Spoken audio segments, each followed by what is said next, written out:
Now, part of my claim to fame is that I wrote manuals. Mini Moog Model D, Micro Moog, Multi Moog, Moog Accessories, Moog Prodigy. I wrote some for Crumar. I wrote the analog electronic valve instrument manual for Niall Steiner and the Master's Touch. In other words, I was always more interested in the field than just my company or the company I was representing. It was the flow of instruments from my dissertation was important to me. The idea that they would expand, evolve, get better, maybe come up into the orchestra. Now, that's only happened from rock back to the orchestra. Rock will hire symphony musicians to come in. The symphony has remained steadfast in its kind of stolid attitude, about electronic instruments. It's a wonder that the saxophone got into the orchestra, and it didn't really. Now, remind me, you can edit this. Do I listen to a whole lot of what's out today? No. I'm a trained musician. You might even say conservatory trained.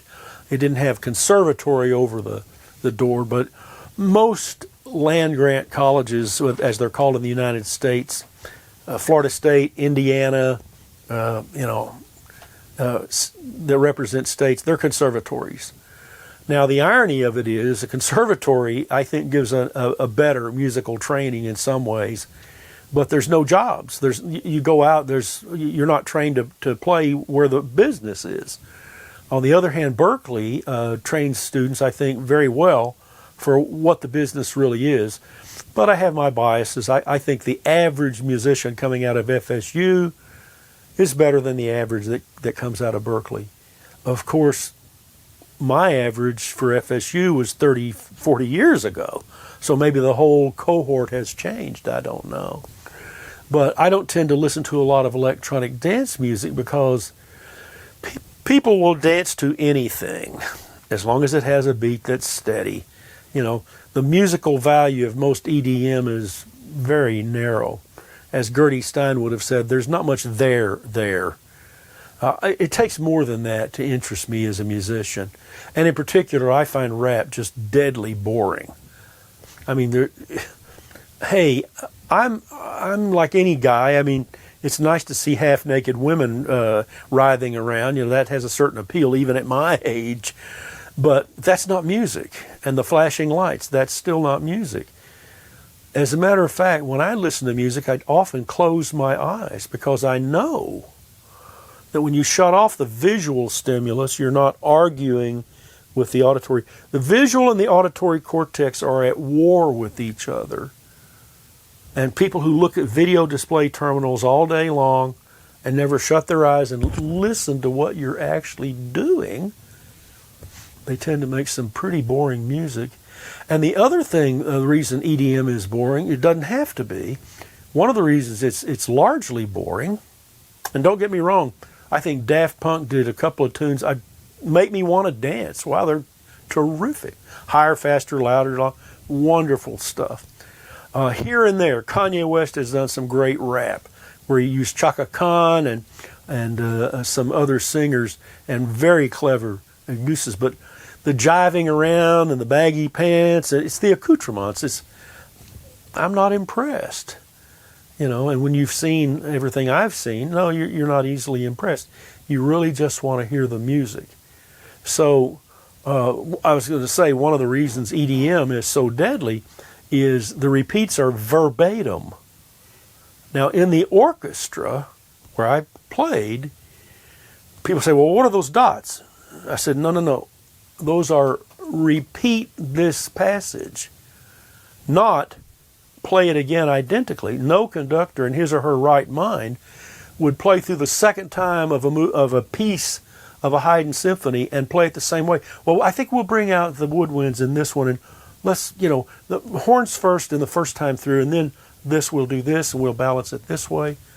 And of course, you could never play things twice anyway, So the idea that when you play a note on a keyboard and it's the same frequency every time, that's boring. That is not like how music works. And it's people, well, we'll randomize it. Well, that's not what musicians do either. Hubert Howe pretty much showed us that long ago, did some experiments. So, yeah, I'm very opinionated about what I want to hear. And as a matter of fact, when I go into a restaurant, I will seek a place that does not have music. People say, well, you don't like music. I said, no, I don't like their conception of what I'm supposed to hear. I like what I want to hear, which is very Catholic, very broad-based. But if you have the rounding facility off on this Hawken continuum over here, it will not play the same note twice as you put your finger down. You'll never get it exactly down in the same place. Why is that important? Well, I think not just from my bias about it, and I am biased, I'm opinionated about it, I should say. It turns out that the human ear needs a certain amount of stimulation every 100 milliseconds. We're finding out things about the brain and about the ear and how our senses work that are revelations nowadays. You know, in the same way that we found out that worrying doesn't give you an ulcer, it's a stupid virus. Treat the virus. You know, the same way we're finding out schizophrenia is located in certain places. Maybe many things are genetic. We're on the verge of finding out these kinds of things. And that's why I really do have, I guess, this scientific bias, if you will, that I would like to see some proof. I would like to see some artifacts. When people make claims, for instance, about the past, who did what and stuff like that, I said, you know, there is a record if you take the time and energy to dig it out. And once we do that, you know, we're going to have a pretty good record of it.